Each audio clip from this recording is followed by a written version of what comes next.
Well, it's kind of obvious the Punisher didn't get the memo on the Punisher versus Iron Man 2-pack from Target exclusive, because he made a few phone calls and Iron Man got a little bit more than what he was looking for in this one.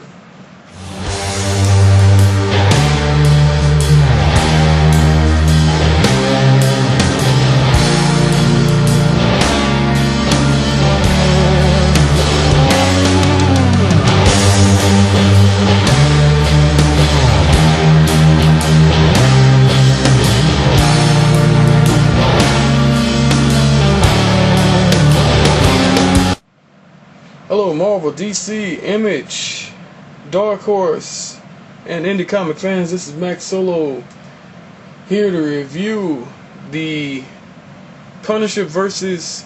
Iron Man Target exclusive. Okay, well, and I also like to thank all my soloists. I think, let me check my numbers here. Yes, it's 1,093 so far.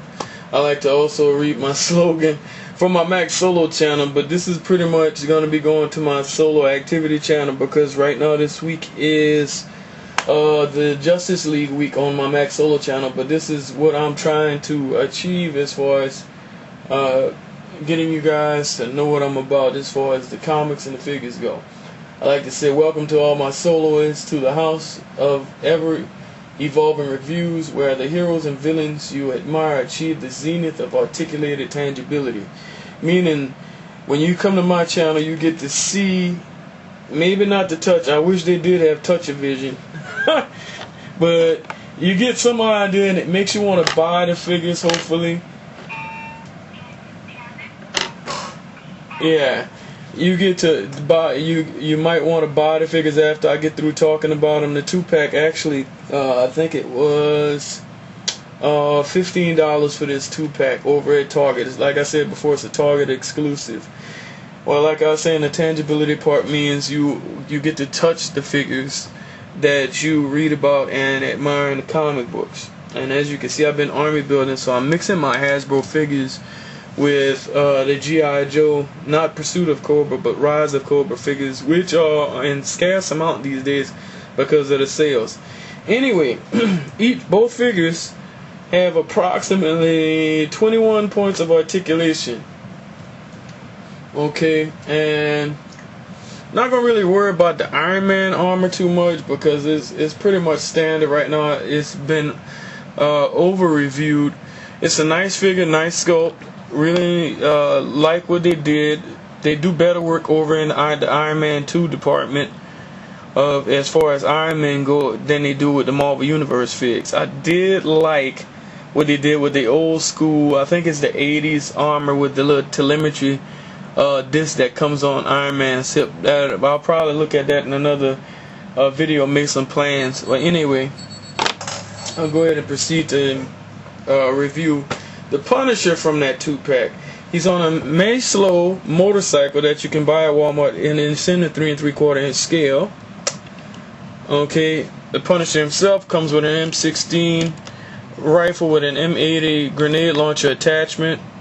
He also comes with a 9mm pistol, and it is removable from the thigh harness that he has. He has a shoulder mount, but no pistol to go with this, or pistol holster on that. He has a utility belt. He comes with a headband. This is the old school Punisher Warzone look. I do plan on getting that damn 18 van and maybe modifying it. It has a black wash underneath the blue, which really makes the paint job pop if you take a close look at it. It's real beautiful work over that Hasbro that they're doing, and his face doesn't look like he's about to go to the bathroom. Kind of got that Popeye thing going on with the chin. Anyway, his wrist goes round and round. Doesn't go back and forth, and it's open-handed. No finger or hand articulation whatsoever in either hand. He has that kung fu grip going on in this hand right here, in his right hand. He has a single-jointed elbow. He has bicep articulation, which is 360, and shoulder articulation, which is 360. Head goes up and down, and it goes 360. Move my hand out the way, 360, because I got big hands. ball jointed chest, or diaphragm, whichever perspective you want to take on that, whatever wording you want to use.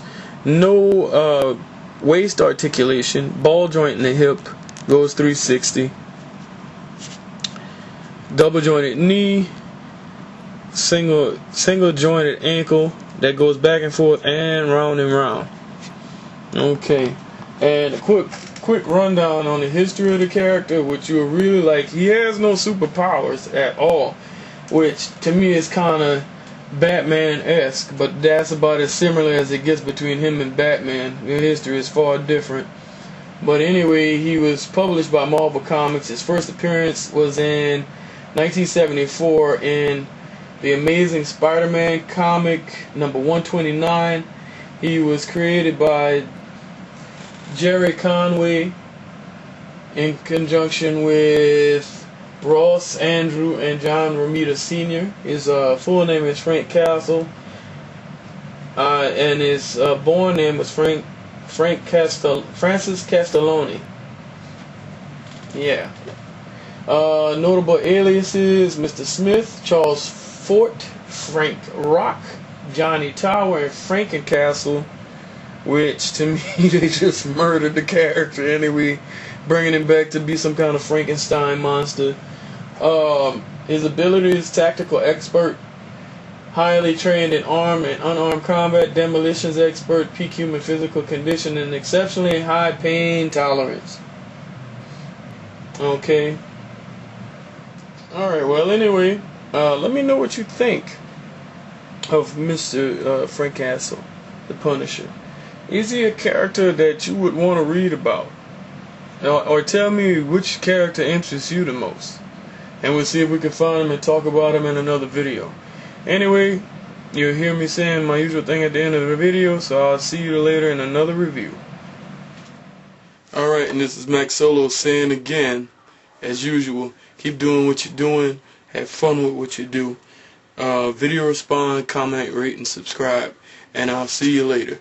Alright, take care.